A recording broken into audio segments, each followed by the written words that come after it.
The Ministry of Health started the Prevention of Mother-to-Child Transmission of HIV PMTCT program in Uganda in 2000 with the establishment of 5 pilot sites offering single-dose nevirapine in Mulago, Sambia, Mengo, Jinja, and Lachor hospitals.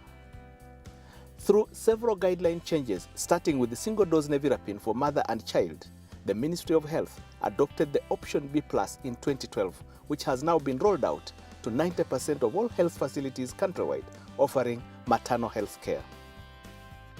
Today, thousands of HIV-positive mothers can testify to Uganda's success in supporting them to have HIV-negative babies. Beatrice Tushemereirwe is a mother living with HIV in Rwashamaire Tungamu district. Her husband returned from Kampala where he had gone to work for over 1 year with the sad news that he was HIV positive. Beatrice was tested at Rwashamaire Health Center and found to be HIV positive also. The advice she was given at the health center, which she adhered to strictly, gave her the courage to have another child, and today is blessed with these twins who are HIV negative. In Kampala, this is a special day for Farida Nabukenya, who has been attending mother and baby care for HIV positive mothers at Sambia Hospital for the last 18 months. Her son Ibra has now been declared HIV free. Nzemu amaanyi abadde simanyi kisobokera. Nina abaana babiri, omulenzi n'omuwala. Alimadde nyina kuyisawo akaseera myaka nga 2-3. Nzeeko omulala olwokuba ndabye nga PMTC ekola. These twins and baby Ibra are a testimony to Uganda's success in reducing mother-to-child transmission of HIV by 86% by the end of 2015, after adopting the World Health Organization recommended 4-pronged approach to the elimination of mother-to-child transmission of HIV. We want to make sure that the 4 prongs, which include the primary prevention interventions, to make sure that the reproductive age population of our women and men is HIV free. If for one reason or another a woman is infected, she has an option for family planning. That's the second prong, meeting the unmet need for family planning. For those that get pregnant and want to get pregnant, we also want to make sure, number 3, that we test them when they come into antenatal care. And if they're infected, then we give them an option of lifelong antiretrovirus treatment, which we call option B+. And then the 4th one is, of course, if the child gets infected for one reason or another, either the mother has not come, or when they came they did not adhere to their treatments, we make sure that we treat those children that may pass through our fingers. Preventing new HIV infections among women of childbearing age is being undertaken through a vigorous campaign of creating awareness about HIV both at health facility level and in the communities. Women are encouraged to test and know their HIV status. Those found to be negative are counseled to ensure that they remain negative by abstaining from sex, being faithful to their partners who have also tested, and consistently as well as correctly using condoms. Many health facilities, like Mukuju Health Center 4 in Tororo, have now established separate youth-friendly services providing well-packaged information on how to protect themselves from sexually transmitted infections, including HIV and unplanned pregnancies. We offer the medical services specifically to them. We also have isolated days where we specifically deal with the young people. And we always have a staff who's available to support them in the various activities. We have also been able to come up with peer educators, the young people who can be able to share information with them at whatever levels. Now, adding to that, we have outreaches that we try to incorporate within our means, and we are able to offer HIV testing, HCT. Preventing unplanned pregnancies among women living with HIV starts from the moment they are identified as positive. They are counseled to make informed choices about when they should have a baby or whether they should stop having babies and where they can get family planning services. The Ministry of Health works with many partners like Reproductive Health Uganda in ensuring that the unmet need for family planning services is bridged. This has significantly increased the number of women who are HIV positive accessing family planning services countrywide. We have been part of the service delivery network for EMTCT in Uganda. We have been providing this through our network of 18 facilities across the country.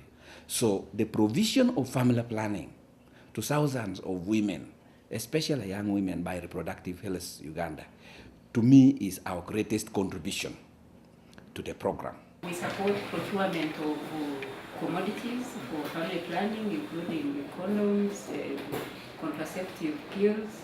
We support national programming. We support training of health workers on how to use the different methods of family planning. We support village health teams to do community mobilization and even deliver some of those methods which they can, like condoms.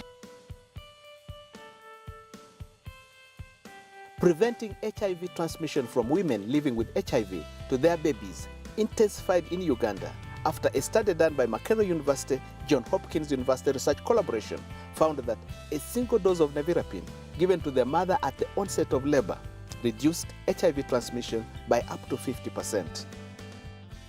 I think when we had single-dose nevirapine, we were very excited. We thought 50% reduction is good. But it's like when you have a student. If you have 80%, it's good, but it's not good enough. You can get 100%. So after some time, people recognize that when the babies breastfeed, they grow well, they're nutritionally looking well, but they're also getting HIV infected. So we actually conducted research here at Muju to say, how can we prevent further transmission to the baby during breastfeeding? And after looking at all the different studies, and also the importance of improving the health of the mother, option B plus came. From single-dose nevirapine as a stepping stone, that it's a start, but it's not good enough. We want the health of the mother to be good, so she can take care of her baby, but we also want to make sure we reduce the transmission to the baby as much as we can. And right now we can reduce it to less than 2%, from 30% where we started in the 1980s. In 2012, Uganda adopted the option B+, which required early initiation of antiretroviral treatment for HIV-positive mothers. First of all, there should be HIV screening and testing. Then if we find the mother is HIV positive, then we put them on antiretroviral treatment. And then the next is to make sure we link them to treatment and care, because there are other services looking at infections, control of infections, and making sure that the mother adheres to the ARV treatment regimen we shall have put on. The Ministry of Health rolled out a comprehensive elimination of mother-to-child transmission of HIV package to over 90% of all health facilities countrywide, offering maternal and neonatal child health services. All mothers who come to health facilities or attend outreaches after counseling undertake an HIV test. If the test is positive, they are started on antiretroviral treatment and antenatal care immediately. These mothers are encouraged to make sure that they deliver at a health facility. As part of efforts to encourage mothers deliver at health facilities, some innovative adaptations under the EMTCT campaign, like the introduction of birth cushions with support of UNICEF in Karamoja region, where traditionally mothers prefer to deliver in a squatting position. We have others like lighting system, solar suitcase that we introduce in the facilities to ensure that power is available and so on. Of course, the other things we've introduced, midwives are trained, transport vouchers are provided so that women are able to come back to the hospital. And then, of course, support to outreach systems to strengthen the community facility linkages and tracking the mothers and ensure that they are referred and followed up if they are on treatment. We want to see that every pregnant mother gets to the health facility, gets tested, and if she's positive for HIV, she should be put on treatment.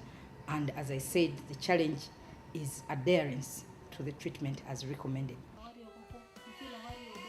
After delivery, mother and baby pairs are enrolled into care at special mother-baby care points established in all facilities providing EMTCT services, separate from the mainstream maternal and child health services. The babies of HIV-positive mothers are started on nevirapine once a day from birth for 6 weeks. when the first polymerase chain reaction PCR test is done to establish the HIV status of the baby, who is then started on Septrin. Complementary feeding is introduced after 6 months as regular checkups are carried out on the baby. After 1 year, the mother is advised to stop breastfeeding, and 6 weeks later, the second PCR test is done. The last HIV test is a rapid test done at 18 months. Thereafter, the mother-baby pair are discharged from care.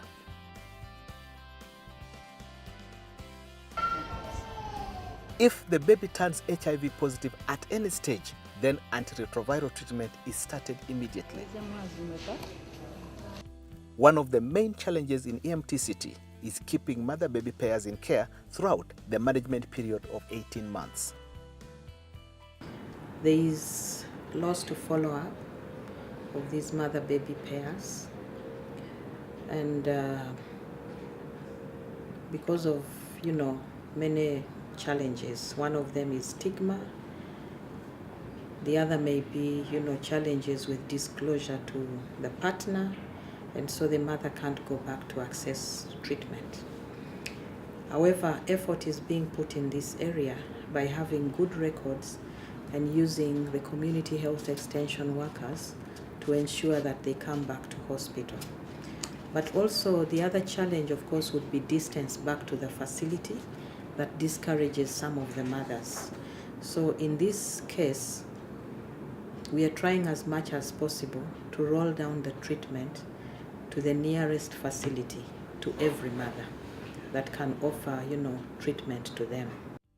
Follow-up of mother-baby pairs is now being undertaken by community linkage facilitators and village health teams who work with the health center staff to trace enrolled mother and baby pairs missing their appointments.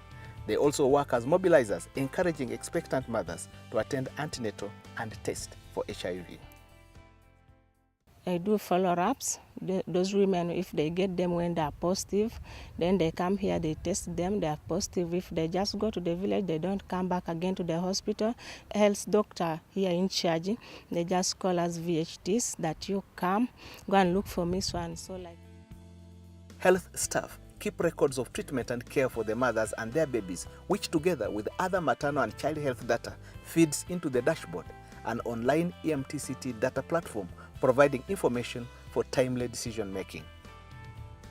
We extracted 9 indicators. These 9 indicators are reported on using a specialized platform called MTrack, and where they use short SMS messages. These messages are sent to a central server, and information is synthesized and analyzed, and then displayed on an open source internet-enabled platform we call our EMTCT dashboard. Unlike the information reported through DHIS, which is analyzed on a month, which is reported on a monthly basis, here we gave ourselves a window of having to look at data in real time.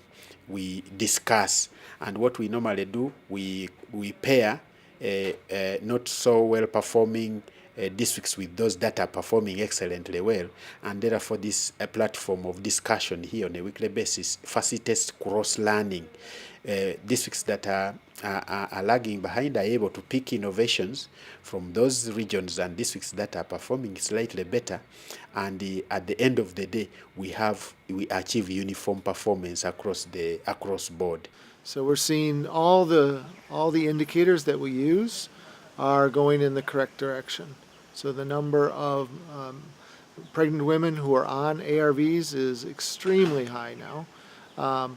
The number of babies born to HIV-infected mothers that receive prompt treatment is very high.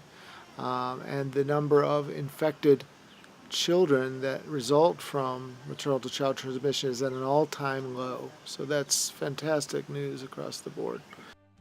Key to the success of the EMTCT program at health facility level is the training and mentorship of health staff in this specialized area of maternal and child care. These staff ensure that the required procedures are followed carefully. As we talk, I discharged 50 babies negative, which is a pride to me, and it has really motivated me to feel happy and embrace EMTCT. The fourth pillar of EMTCT strategy focuses on supporting mothers living with HIV to get appropriate treatment and care together with their children and families. This holistic approach has led to the creation of family support groups linked to all health facilities providing EMTCT services. These groups meet regularly at their health facilities to share experiences and new knowledge.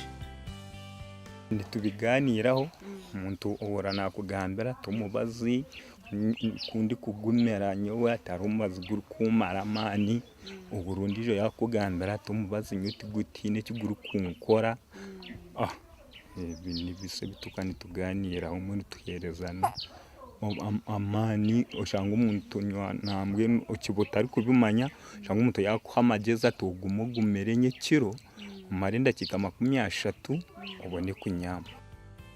Successful implementation of EMTCT requires a high level of male participation. Several strategies have been adopted, including the use of male champions to mobilize their peers, to support their spouses, and also seek to know their own HIV status. You first make a community dialogue. They bring their issues and how they can address them, and you advocate. When they go to the health unit, they will get more information from health workers.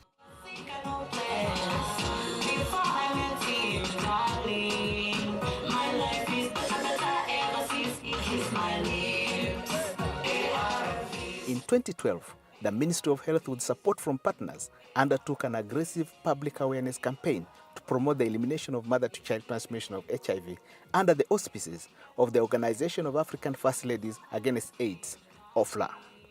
The campaign, launched regionally in 12 locations, was led by the First Lady, Her Excellency Janet Museveni, who graciously accepted to be the national champion of the elimination of mother-to-child transmission of HIV.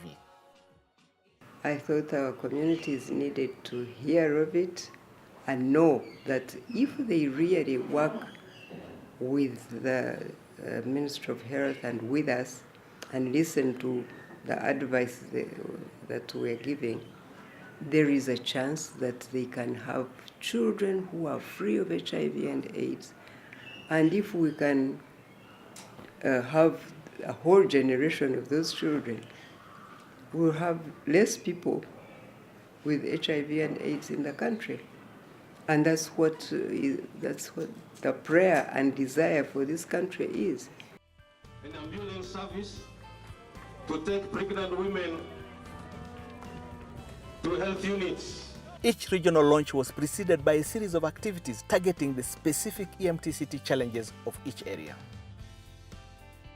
We would go there for a pre-visit about 2 months before, and then we sit to the technical people in that region and the district leadership, and then we would set ourselves, we would first of all look at the status. What are the peculiar aspects of the mother-to-child transmission of HIV and AIDS? So we would get a status report by the district health officer, and then based on that, we would say, okay, these statistics are not good. How can we do a scale up? And then they would set a target to achieve in 2 months, like 10%, 15% increment in service delivery. On that particular day of the climax, we would start with a technical stakeholders meeting in the morning, and here the discussions would be around